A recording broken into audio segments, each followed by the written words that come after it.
Okay, so you want a nice big handful of polyfill. We're going to start sewing and kind of stuffing this simultaneously, which means at the same time. Okay, so you're going to want to start on the back side again. Okay, I have some of these. I need to make sure that they're tucked in when I do my whip stitch. Okay, oh, my knot's not thick enough. Hold on. Okay, I started over. I have actually double threaded my needle so that my knot can be a little bit thicker, so hopefully I don't go through my fabric again, okay? So, starting on the back side this time means you're kind of starting on the inside, so you have to part the two pieces to get it in the right spot, okay? So, as long as your knot is not pulling through to the other side, you're good to go. Make sure any kind of odd little things are tucked in. And again, you want your whip stitch to be really close together. If it is not close together, you will see your polyfill.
Okay guys, I'm going to tie off my first little string here. I still have a little bit of room probably, but I don't want to get it too wide. That's why I said when you get about halfway, I would tie it off anyway.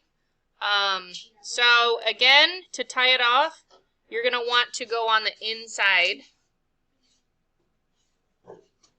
You want to try and conceal as many knots as possible.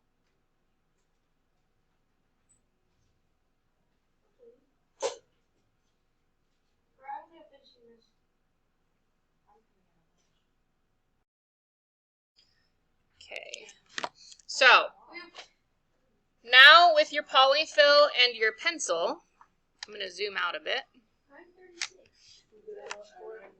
You just want to take little bits, use your fingers, and you are going to carefully shove this kind of down into that area, okay?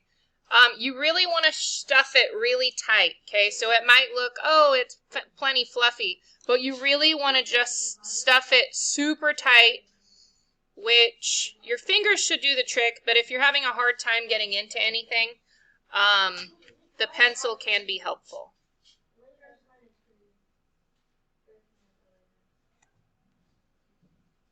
So you really want to make it feel like it's packed super tight, like you almost can't fit anything else in it. And then you're going to come in on the other side.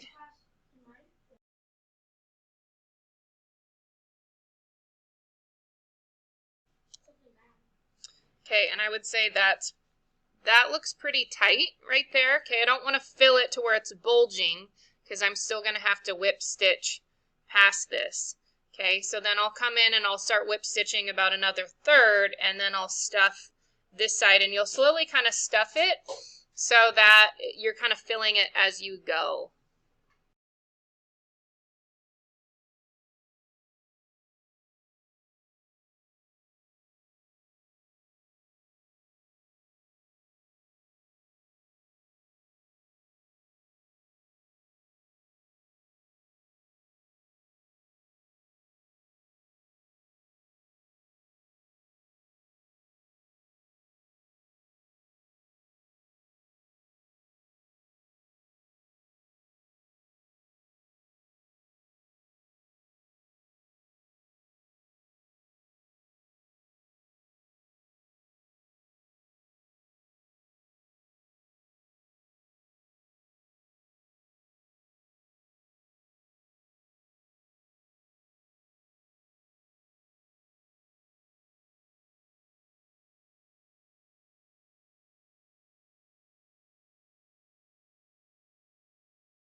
as you're stuffing the last little bit, you're going to have to stuff kind of into that open hole, which gets tricky because you're going to have to really push it down as much as you can, but you want it to be plump enough that when you sew that shut, it's still going to be as fluffy and plump as the rest of your donut.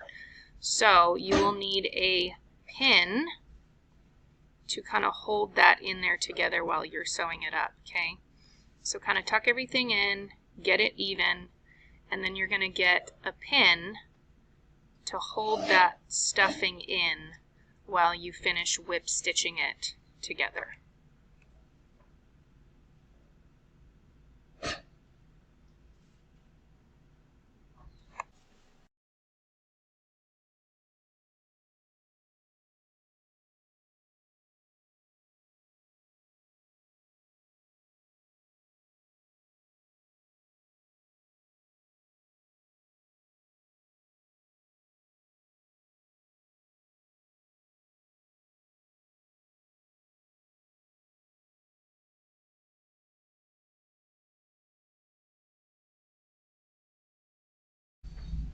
Okay, when you get to the very end, you're going to have to knot it off on the top where you can see, but we're going to try and pull it through. I'm going to show you what to do there. So I'm going to do a little double knot.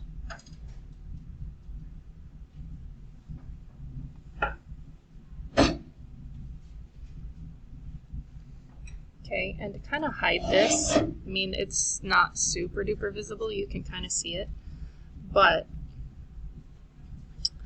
I am going to kind of come right here and go through my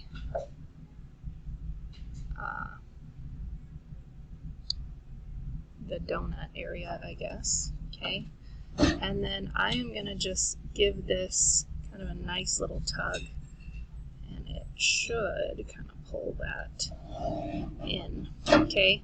And so when I cut this little excess off, I'm going to kind of pull it really tight so that when I cut it, the rest of it is hidden. It kind of just goes into the donut. And there is the finished donut.